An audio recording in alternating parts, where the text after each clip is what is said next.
Hello again, ladies and gentlemen. I'm Joe Hindy, the Android Authority app guy, and it's about that time of year to round up the best new Android games that were released in 2016. If you want to check out any of these games for yourself, you can find those links in the video description below.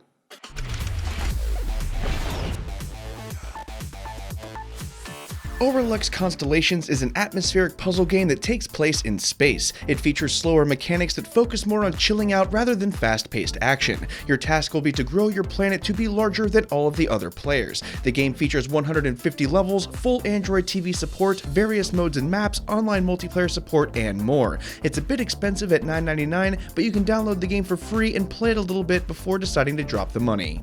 Asphalt Extreme is the latest racing game from Gameloft. Unlike prior titles in the series, Extreme features off-road vehicles along with off-road tracks. Currently, the game has 35 vehicles, although we expect that number to grow over time. Like other games in the series, you'll have access to online multiplayer mode. It's a good-looking game with simple mechanics that also works as a great time waster for racing fans. It's a freemium game, which is the worst part about it, but it's still pretty fun. Clash Royale is the big Supercell released from the last year. Thankfully, they actually did a pretty good job. Clash Royale is a card-based PvP game where you duel against other players. Much like other Supercell games, there is a ranking system where you improve by beating other players. You can also form clans, share cards, and earn various rewards for playing the game. It's intensely popular, which means you'll have opponents to play pretty much all the time. It's freemium, which does suck, but at least its social features are really strong.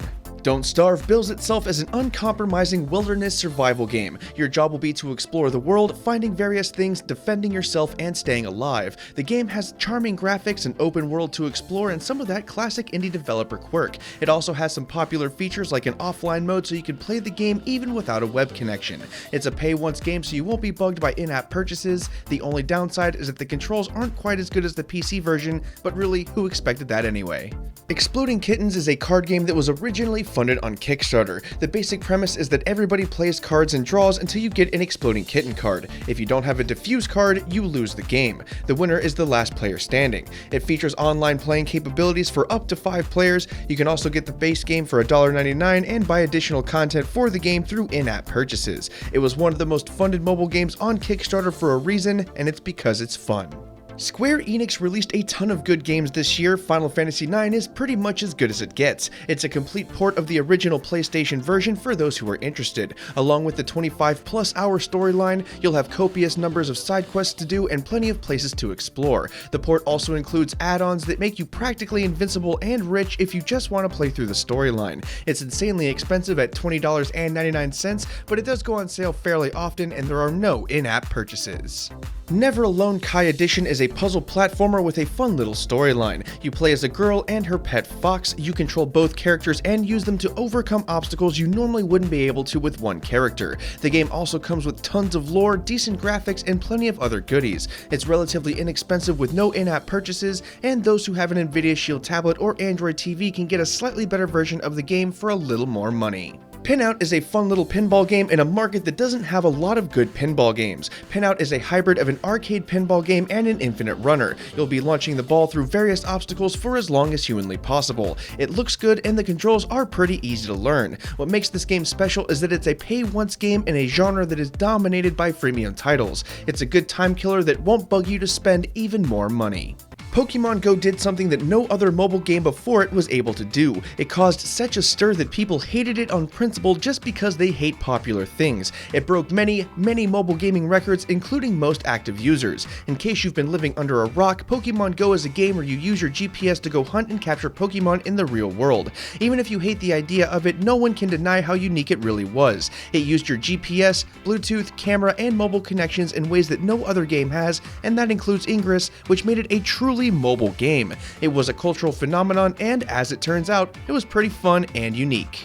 Riptide GP Renegade was one of the best racing games released in 2016. It features wave runners instead of cars, and the developers did a great job integrating the waves into the mechanics of the game. The story goes that you're a racer who got busted doing an illegal street race. You must race your way back up through the underground and back into the GP circuit. It's an inexpensive pay-once game with no in-app purchases and a lot of replay value. It also has online multiplayer modes if you're into that. Super Phantom Cat is a platformer where you play as a cat that jumps on platforms. It takes a lot of its inspiration from the 8-bit and 16-bit games of old, so you'll likely see a number of themes from your favorite old platformers. That includes things like disappearing platforms, collecting coins, and tons of bad guys to jump on or over. It's a free-to-play game with a single in-app purchase. Technically, that makes it a freemium game, but it's about as inoffensive of a freemium game as it gets. The Room 3 is the latest release of one of the best puzzle game franchises in all of mobile gaming. This iteration surpassed its predecessors by being larger and longer than before. On top of that, there are various endings to play through, which adds a surprising amount of replay value. It also supports cloud saving and redesigned touch controls from the previous games. For $1.99, you really can't do much better than this one. The 4.9 out of 5-star rating on Google Play also makes it the highest rated major game released this year. Titan Quest was originally a PC game that was released in 2006. It's been remastered and it's now on Android. With this game, you'll get a huge hack-and-slash adventure game with tons of stuff to do. It boasts 30 character classes, an open world, and a redesigned gameplay to work better on touchscreens. The developers boast a 60-hour playtime along with no advertising and no in-app purchases. This is one of the precious few open-world RPGs that isn't a freemium game, and it's definitely worth a shot.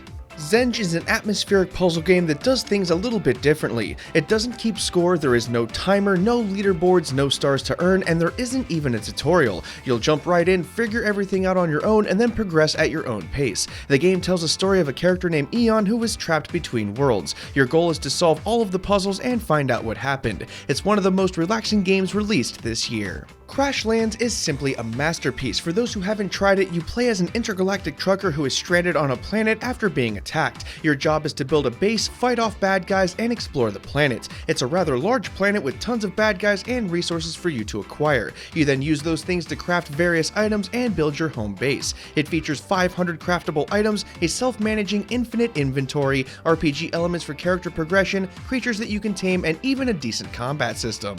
There is even cloud saving mixed with cross-platform support, so you can play the same save file on PC or mobile. It's pretty much everything that people have been asking for in a mobile game. A story, tons of content, and a huge open world. The best part is that it's reasonably priced at $4.99 with no in-app purchases. There really isn't anything to hate about this game, and it checks virtually every box that we could think of. That's why it's our pick for the best Android game released in 2016.